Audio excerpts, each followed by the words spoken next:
존경하는 국민 여러분, 통합진보당 기호 3번 이정희입니다. 지난 1차 토론 뒤에 새누리당이 이정희 방지법을 발의했습니다. 토론을 보고 불리하니까 이제 기회조차 주면 안 되겠다 하시니 놀랍습니다. 이런 것이 박정희 스타일, 유신 스타일 아니면 무엇입니까? 하지만 지금 대한민국은 2012년입니다. 이제 열흘 뒤면 우리는 새로운 대통령을 뽑습니다.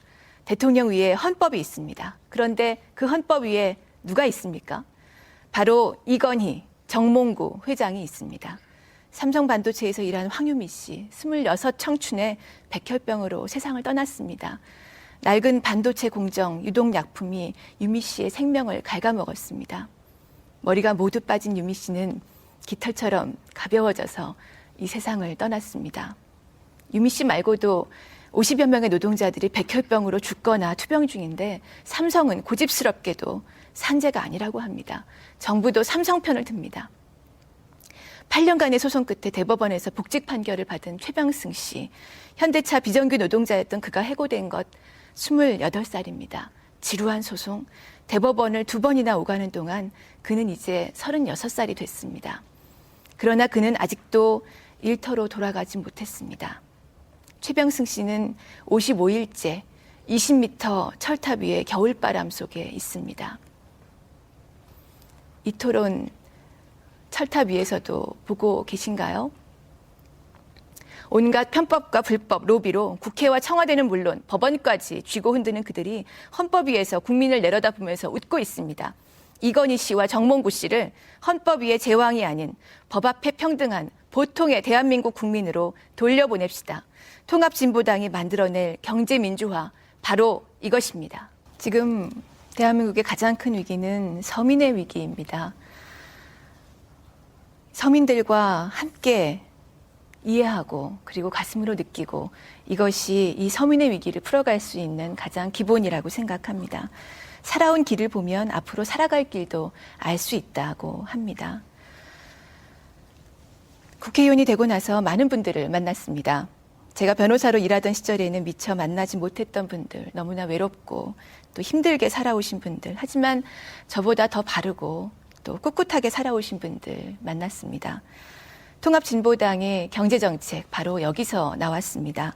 그분들이 저를 가르쳤고 또 가슴으로 느낀 그분들의 삶과 말씀이 통합진보당과 저의 힘입니다.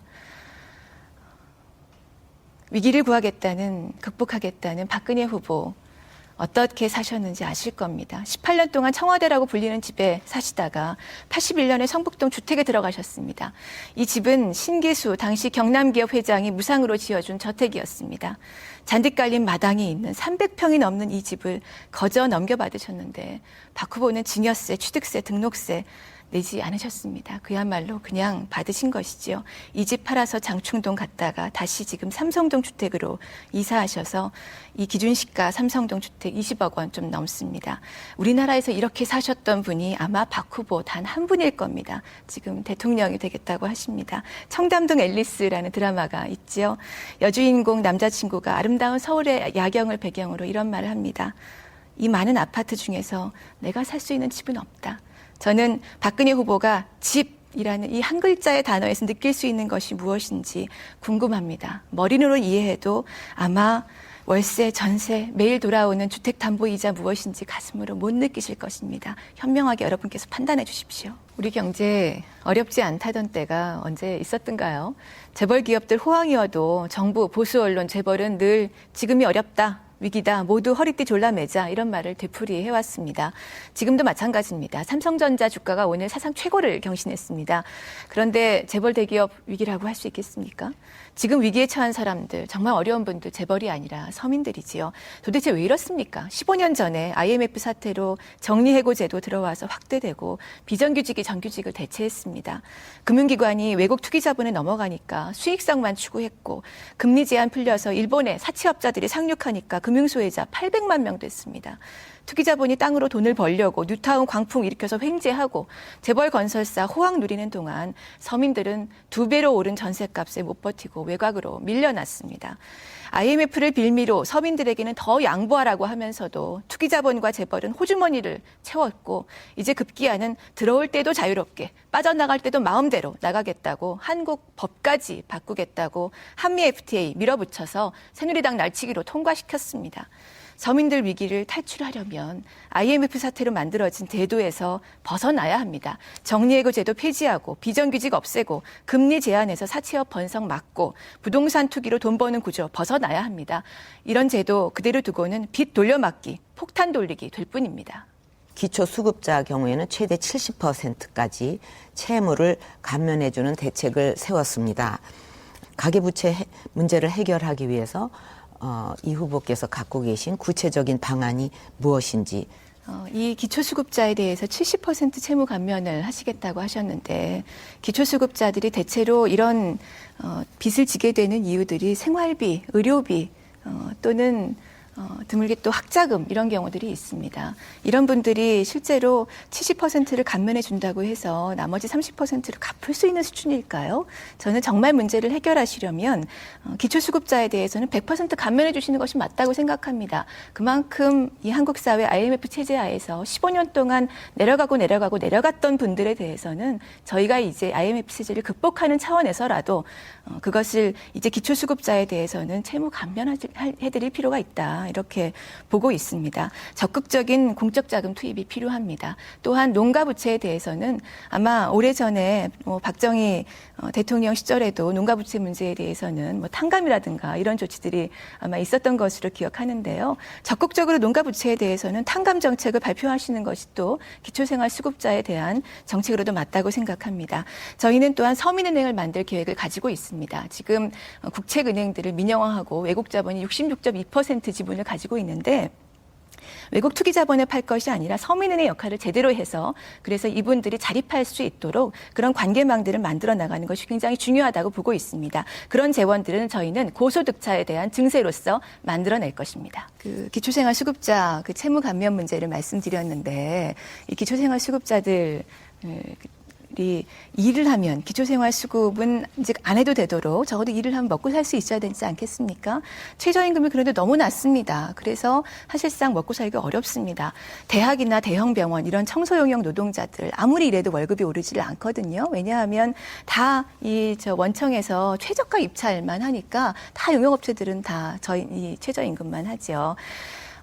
그 최저임금을 올려야 이분들 월급이 올라가는데 8월 7일 날 새누리당 대선 후보 경선 토론회에서 박 후보께 이런 질문 왔었죠. 최저임금 얼마인지 아시냐? 대답 못 하셨는데 여쭙고 싶습니다. 지금 최저임금 얼마인지, 내년 최저임금은 얼마인지, 또 최저임금도 못 받는 노동자들 얼마인지 그동안 좀 파악하셨는지요? 예.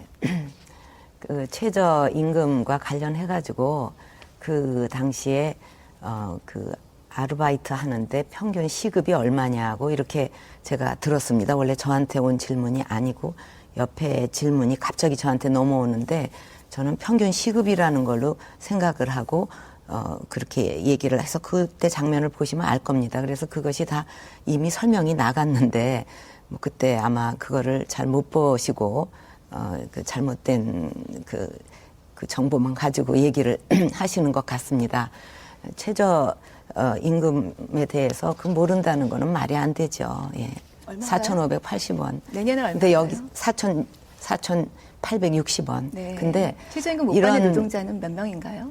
근데 이런 그 대선 후보 토론에 나와가지고 스무고개 하듯이 이거를 상대가 모르면 골탕을 한번 먹여야지 하는 식으로 계속 스무고개 하듯이 이런 식으로 하는 것은 별로 그렇게 바람직한 대선 토론이 아니라고 생각합니다. 우리가 어떤 미래에 큰 비전을 놓고 어떻게 하면은 국민에게 희망을 드리고 어떻게 나라를 이끌어갈 건가 이런 것을 얘기하기도 바쁜데 스무고개 하듯이 요거는 얼마, 저거는 얼마 그러면서 계속 그런 식으로 하게 되면 이거는 뭐 학교에서 선생님하고 뭐 학생들이 너 이거 숙제 해왔냐 이런 식으로 얘기하는 느낌을 받아서 국민들도 대선 네. 후보 토론이 좀 이상하지 않냐. 궁금해하신 알겠습니다. 서민들 잘 말씀 들었습니다. 전해드렸습니다. 자, 그러면 말이죠. 제가 네, 새누리당도 경제민주화를 말씀하시는데 재벌에게 트럭으로 정치자금 받고 또 재벌에게 은행 주는 법안 또 몇 조씩 세금 깎아주는 법안 날치기로 밀어붙인 새누리당이 말하는 재벌개혁이 과연 어울리기나 하는 것인지 모르겠습니다.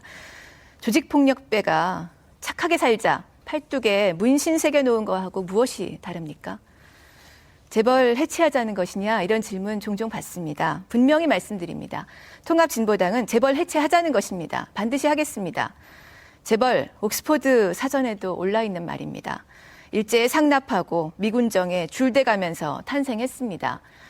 박정희 대통령과 정경 유착해서 사카린, 냉장고, 밀수해가면서 성장한 재벌이 바로 재벌의 대표 삼성입니다.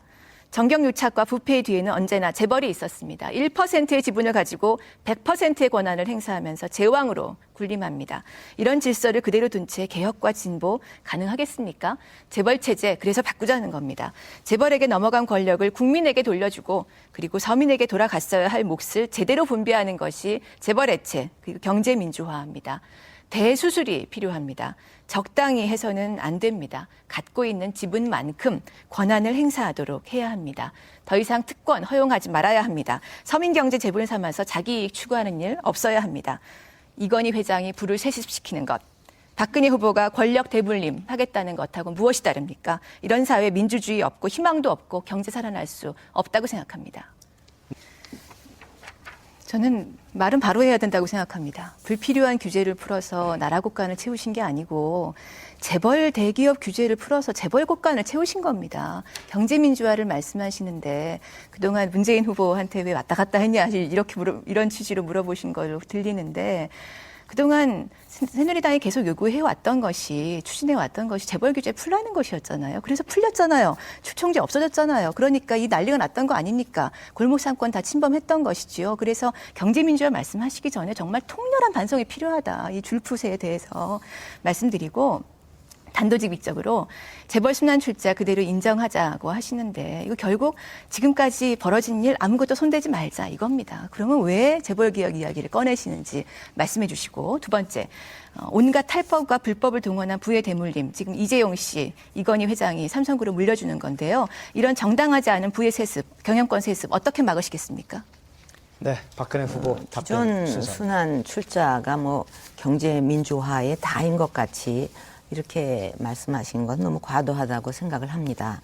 우선 지금 우리 그 글로벌 경제 위기가 닥치고 있고 또 우리 경제도 지금 그 상당히 어려운데 그동안에 어쨌든 순환 출자는 합법적으로 인정이 됐던 것이죠. 그걸 갖다가 지금 갑자기 이제 다 끊으라 고리를 그렇게 되면은 수조의 돈을 갖다가 이제 그 고리를 끊기 위해서 투입을 해야 되는데 저는 그렇게 되면 이게 법의 안정성, 그러니까 경제가 심리라고 그러는데 그때는 합법이라고 해놓고 이거를 다 지금 갑자기 아니라고 한다고 할 때 굉장히 이것이 경제에 주는 그 좀 나쁜 악영향도 생각해야 되고 우리 이 후보님 그 대기업 집단 정책을 보면 우리 문 후보님하고 유사합니다. 매우 유사합니다. 하청업체들이 기술 열심히 쌓아서 이제 발전하는 경우들이 있습니다. 그런데 재벌 대기업하고 거래를 하다 보면 조금만 기술이 나아지면 재벌 대기업이 뺏어간다, 인력 빼간다, 높은 임금 제시하고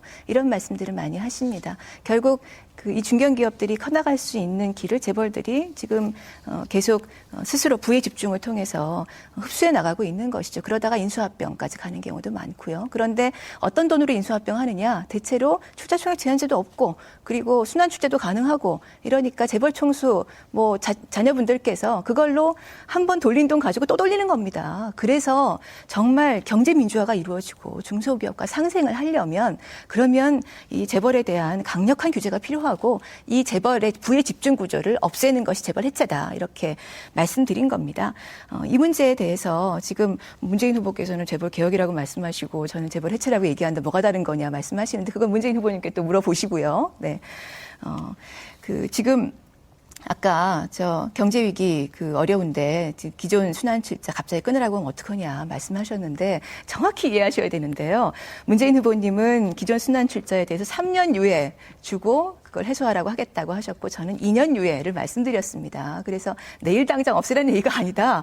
근데 그걸 갑자기 끊으라고 하면 안 된다. 이렇게 말씀하시는 건 좀 잘못된 반론이다 생각이 들고요. 합법이던 것이 어떻게 불법이 되느냐 말씀하셨는데 제가 조금 이따가 또 말씀드리죠. 네.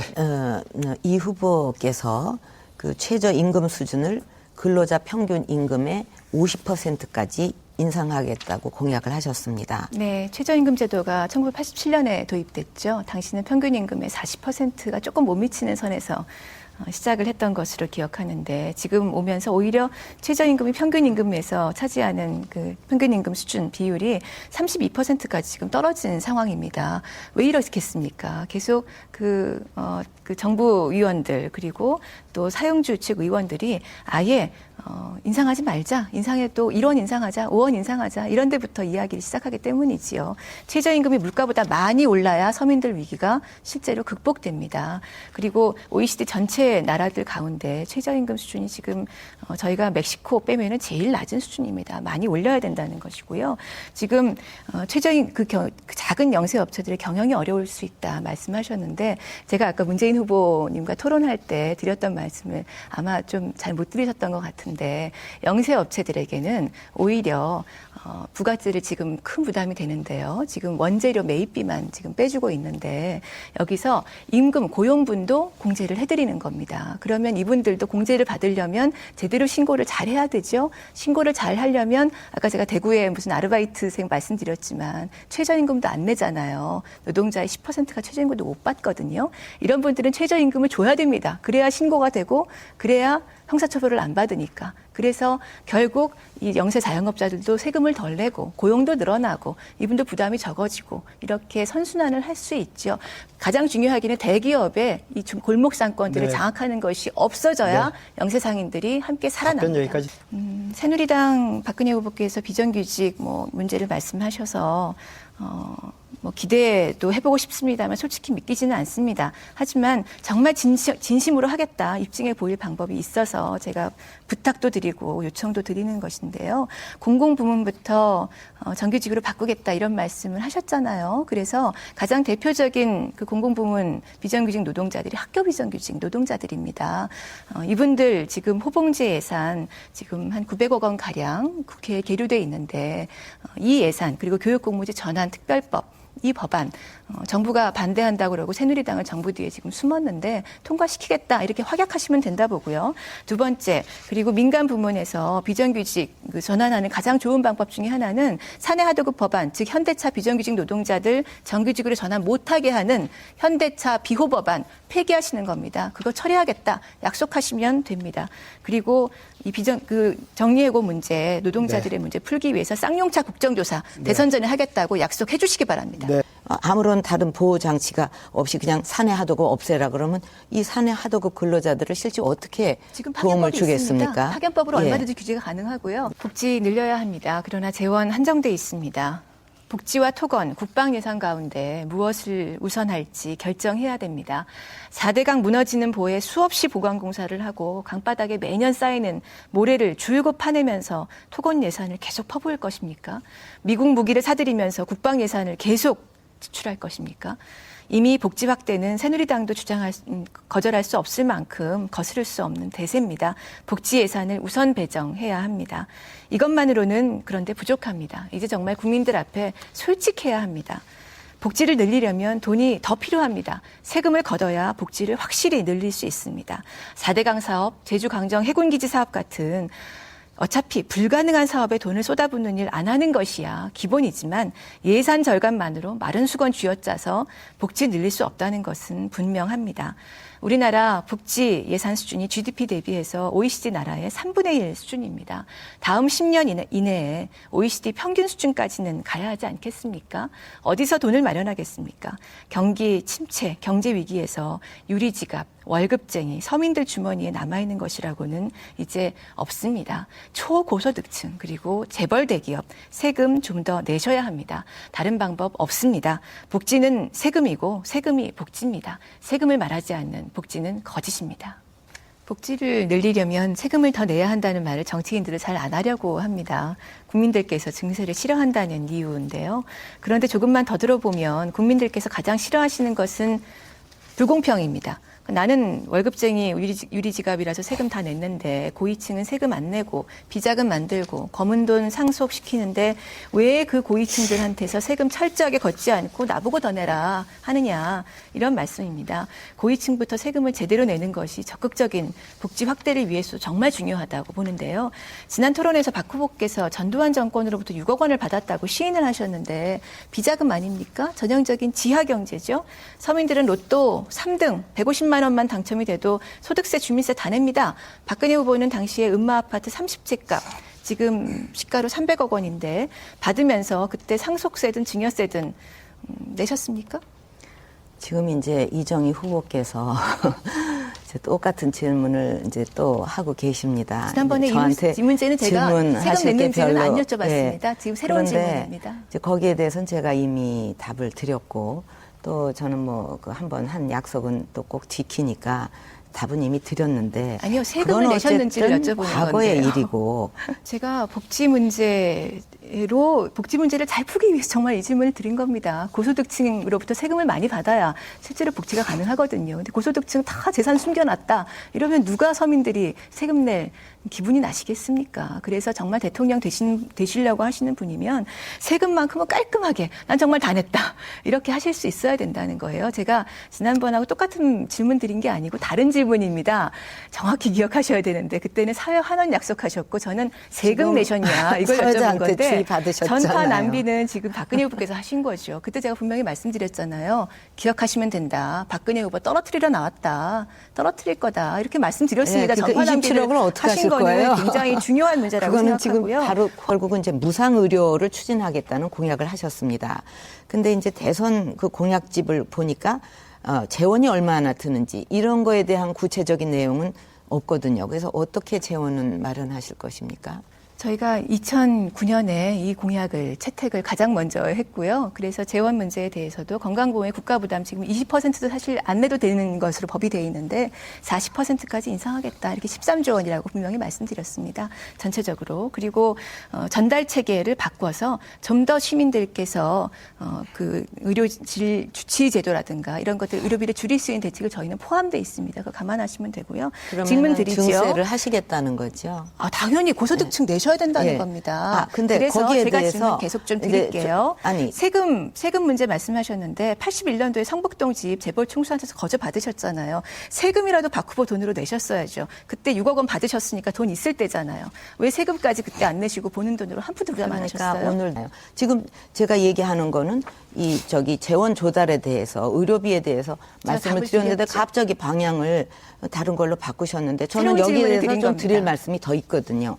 그러니까 이제 부유세를 걷으시겠다는 건데 부유세를 걷어서 조성한 재원으로 무상 의료를 하겠다는 것은 너무 세상 물정을 모르는 터무니없는 구상이다. 이건 정책이라고 할 수도 없다. 하나의 구호, 이데올로기에 불과하다. 이게 누구 얘기인지 아십니까? 이게 바로 얼마 전까지 우리 이정희 후보하고 같은 당을 하셨던 유시민 전 의원이 말씀하신 거예요. 후보님은 이제 발언 시간 다 되셨고요. 이정희 후보님은 20초 정도 남았습니다. 대통령이 세금 내지 않으면서 세금 국민들에게 내달라고 요청드릴 수 없는 겁니다. 고소득층 증세는 당연히 돼야 되는 거고 무상의료 방향으로 계속 가고 있지 않습니까? 저희가 한 단계 앞서서 말씀드렸고 그리고 이만큼 재원 필요하니 한 걸음이라도 가자 해서 사회가 진전하고 있는 것이지요. 대통령께서 대통령이 되겠다고 하시는 분들께서 고위층이 계속 비자금 듣겠습니다. 계속 놔두면 더 이상 국민들이 세금 못 냅니다. 국민 여러분 오늘 토론 많이 기대하셨을 텐데요. 후보들 간의 토론이 제대로 이어지지 못하고 잘리는 경우들을 좀 보셨을 것입니다. 좀 더 활발한 토론이 이루어지기를 바랍니다. 그리고 오늘 제가 농업 문제 말씀드렸습니다. 그러나 사회자도 또 질문을 받은 후보도 농업 문제가 주제가 아니다 이런 말씀 먼저 하시는데 농업이 그만큼 천시받고 있다는 겁니다. 농민들이 무시받고 있다는 겁니다. 정말 가슴이 아픕니다. 농업은 미래 산업이고 그리고 정말 식량 주권 위해서는 무엇보다 크게 성장해야 될 산업이지요. 그것에 대한 인식이 부족하다는 것이 너무나 가슴 아픕니다. 이번 토론에서 환경 문제가 빠졌습니다. 4대강 사업 정말 저희가 깊게 돌아봐야 되고 앞으로 박근혜 후보든 어느 후보든 간에 집권을 한다면 이것에 대해서 완전히 조사하고 그리고 철저하게 파헤쳐서 다시는 이런 일이 없도록 해야 되는 것이 굉장히 중요한 과제입니다. 중요한 사회 현안들이 이 토론에서 빠진 것 매우 안타깝습니다. 다음번엔 더 좋은 토론 함께 만들기를 바랍니다.